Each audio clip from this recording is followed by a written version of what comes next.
Olá pessoal, vamos para mais um vídeo da Ebianchi, hoje inaugurando um novo cenário aqui, né? Por isso que a gente ficou umas 2-3 semanas sem publicar novos vídeos, a gente estava terminando de fazer os ajustes aqui no estúdio, né, para adaptar esse novo cenário e que vai ser utilizado também, principalmente, na verdade, nas gravações das nossas videoaulas, né, dos nossos cursos da Ebianchi. E já adiantando, a partir de setembro vai entrar no ar um novo site da Ebianchi com uma série de novos recursos, novas aulas, né, novos cursos.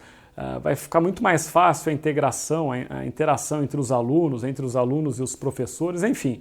Ficou um site muito bacana, é um site que a gente já vem desenvolvendo, né, essa nova versão do site desde o começo do ano e agora no começo de setembro ela já vai estar disponível. Mas assim que estivermos mais próximo do lançamento, pode deixar que eu informo vocês aqui no canal. Muito bem, pessoal, mas vamos deixar de conversa e vamos para o tema do vídeo de hoje, que é o Cost Index, que é um recurso que as empresas dispõem para tentar minimizar os seus custos operacionais. Então a gente vai ver primeiro o que é o Cost Index e depois como que o piloto utiliza essa informação, né? Como que essa informação vai afetar a performance do voo.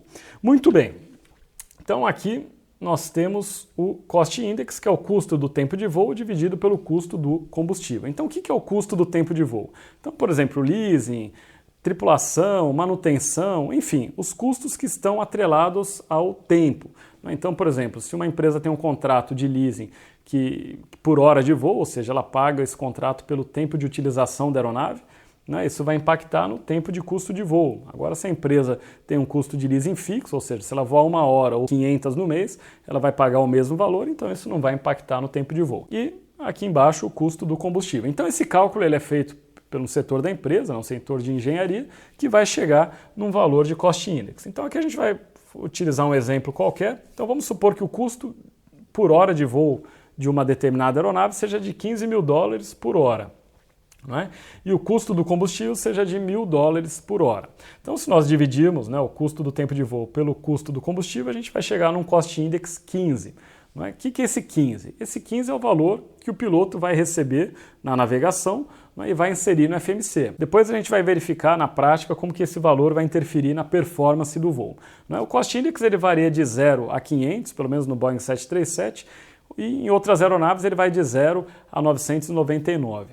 Dificilmente as empresas utilizam esses extremos, né? Só como parâmetro aqui no Brasil, as empresas aéreas adotam entre 10 e 30, né? Ficaria mais ou menos nessa média o Cost Index adotado pelas empresas. Então, um valor, né, baixo, a gente vai ver por quê. E como que o Cost Index ele vai afetar o nosso voo? Primeiro, é importante a gente comentar que o Cost Index ele vai ter influência apenas nas fases de subida, cruzeiro e descida. Ele não tem influência nenhuma na performance de decolagem, de aproximação, enfim. E também ele tem mesmo na subida e na descida, ele só vai ter influência acima de 10 mil pés, porque até 10 mil pés geralmente a gente fica limitado a 250 nós. Não é? Então, acima do nível 100, né? Então nessa fase de subida até o nível de cruzeiro, depois na descida até o nível 100 novamente, onde provavelmente vai ter a restrição de velocidade para 250 nós ou abaixo, né, que a maioria das empresas aéreas adotam essa restrição, não a empresa aérea, às vezes até pela restrição do espaço aéreo, né, da classificação do espaço aéreo, há uma imposição para que abaixo do nível 100 a velocidade seja de no máximo 250 nós. Então, acima do nível 100, nesse período da subida, o nível de cruzeiro e na descida até o nível 100 é onde de fato o Cost Index ele vai ter influência. Como que ele vai afetar o nosso voo? Quanto maior o valor do Cost Index, menor vai ser o tempo do voo. Consequentemente, maior vai ser o consumo de combustível. Ora, pessoal, por que menos tempo, mais combustível? Porque para você voar mais rápido, você vai ter que acelerar, né? Os motores vão trabalhar, vão desempenhar uma potência maior. Consequentemente, vai ser maior o consumo de combustível. Não é? Então, maior consumo, maior Cost Index vai resultar em menos tempo de voo e maior consumo. Esse é o motivo pelo qual as empresas aéreas adotam um Cost Index mais baixo, porque geralmente o custo do combustível é muito alto. Não é? Então, o que a gente quer? Um menor consumo. Então, para você ter um menor consumo, você vai ter que ter um menor Cost Index. Consequentemente, você vai ter um voo mais longo. A gente vai ver depois na prática como isso é bem nítido, né? Principalmente nas etapas mais longas. Muito bem, aqui eu fiz um exemplo só para a gente ver um perfil de descida, né, com dois cost index distintos, como que isso vai influenciar. E nesse primeiro exemplo, nessa linha azul, nós utilizamos um cost index 15, né, um valor de 15 do cost index como exemplo. Então, esse cost index 15 deu uma velocidade de 260 nós.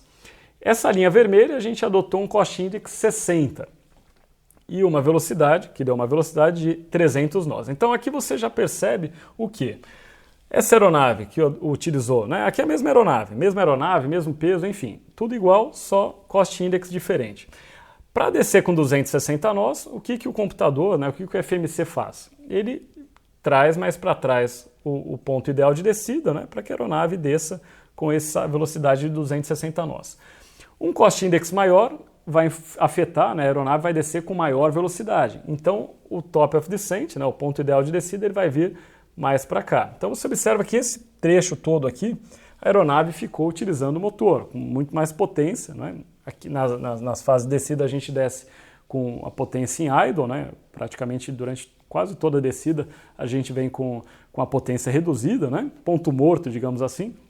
E então aqui você observa que essa descida com cost index 15, né, com 260 nós, a gente percorreu um trecho muito maior, né, com potência reduzida. Aqui, para a gente conseguir esses 300 nós, a gente precisou percorrer um trecho maior aqui em cruzeiro, né, aumentando o consumo de combustível. Então, isso é só um exemplo de uma das fases, né, que é a fase de descida. Agora a gente vai entrar no FMC e vai ver na prática como que isso funciona. Muito bem, pessoal. Então vamos ver agora na prática como que o cost index ele vai influenciar as nossas operações.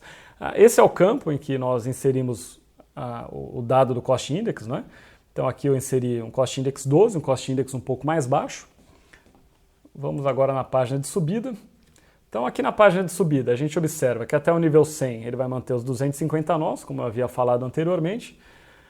A velocidade que ele vai manter na subida é de 291 nós e quando passar para Mach 0,77. Em cruzeiro, 0,77. E na descida, 252 nós e 0,76. A gente observa aqui que ele está previsto o pouso para as 18 horas e 49 Zulu, chegando com 3,9 de combustível. Então, guarde bem essa informação aqui que a gente vai ver como ela vai mudar assim que nós mudarmos o cost index. Então tá lá, aqui a gente tem chegando aos 18,49 e pousando com 3,9, né, 3.900 quilos.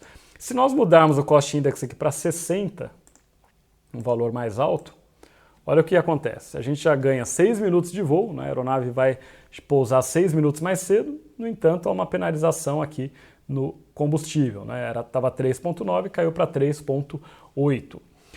Houve também, obviamente, alteração nas velocidades. Então aqui você observa que pulou para 313 e 0,79.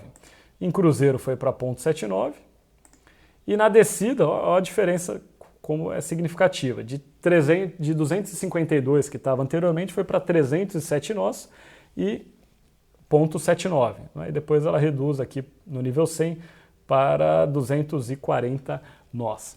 Bom, pessoal, dessa forma deu para perceber aqui na prática como que o cost index ele vai influenciar, não é, na performance do voo. Então é importante para o piloto saber essa influência, não é? O que aquele valor ali que vem na navegação vai impactar no seu voo. Não é? Então ele vai impactar na velocidade, no tempo do voo e, obviamente, no consumo de combustível. Então, relembrando, cost index, com valores mais baixos de cost index, você vai ter velocidade mais baixa, consumo mais baixo, no entanto, um tempo maior de voo. Obviamente, cost index mais alto, nós vamos ter maior consumo, maior velocidade e menor tempo de voo. Então esse foi o nosso vídeo de hoje, espero que vocês tenham gostado. Lembrem de curtir o nosso canal e também de acessar o nosso site www.ebianchi.com.br. Lembrando que em setembro também a gente vai ter um curso completo de FMC, né? São mais de 4 horas, onde a gente vai analisar cada um desses detalhes aqui do FMC, abordando todo o assunto prático relacionado ao FMC do 737.